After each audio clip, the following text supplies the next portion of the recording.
শিশুকালে হতে তোমারই চরণে, শিশুকালে হতে তোমারই চরণে সপেছি এই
ছোট্ট মেয়েটা নয়ন জলে বুক ভাসিয়ে যাচ্ছে।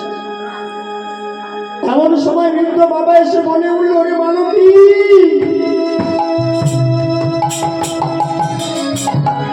তুই আর এমন করে কাঁদিস না মা, তুই আর এমন করে কাঁদিস না। আমি পৃথিবীর সব সইতে পারি, আমি শুধু তোর চোখের জল সইতে পারি না রে মালতী, আমি তোর চোখের জল সইতে। বাবা, আজ আমার একটু কাঁদতে দাও,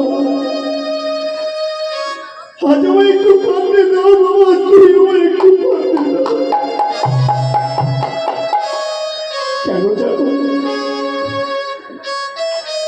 শিশুকাল হতে আমি তোমার জন্য তোমার সঙ্গে বসে ভগবানের চরণে শুধু সচেতন করে শিখেছিলাম, কিন্তু আমার গোবিন্দ এমন করে কাঁদালো কেন? কি অপরাধ করে?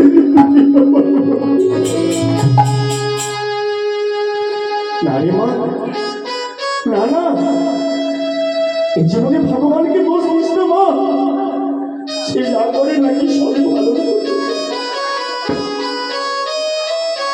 এই জীবনে হয়তো তোর কোনো অপরাধ জন্য রয়েছে। এমনি করে ছোট্ট মেয়েটা যখন তার ঘরে ঠাকুর কৃষ্ণ গোপালের চরণ দুটি বুকে জড়িয়ে ধরে কাঁদে, ভক্তমণ্ডলী ভক্তিমতী মায়েরা, শাস্ত্রে একটা কথা আছে, ভগবান সব সইতে পারে, মানুষের অহংকার সইতে পারে না। যদি তো হা কৃষ্ণ বলে দুঃখটা চোখে জল ফেলে, তার দুঃখ যন্ত্রটা কষ্ট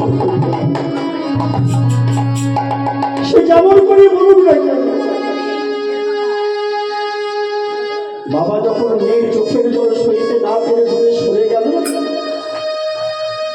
গোলকের গোবিন্দ সেই মালতীর চোখের জল মোছা যে ধরনের মাটিতে নেমে এলো, সেই মালতীর ভজন উঠিয়ে মালতী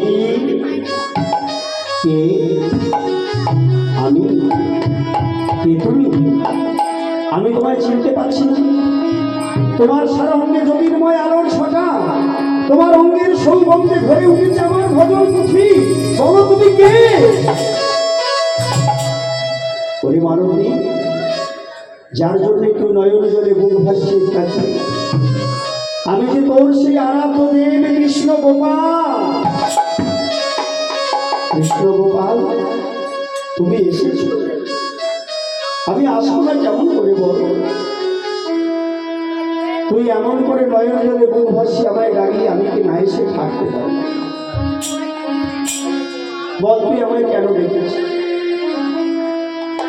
মালতী বলে উঠল, দয়াময়, তুমি তো অন্তর্যামী ভগবান, তুমি ভক্তের অন্তরের কথা জানো, তবে বলো না আমি তোমায় কেন ডেকেছি?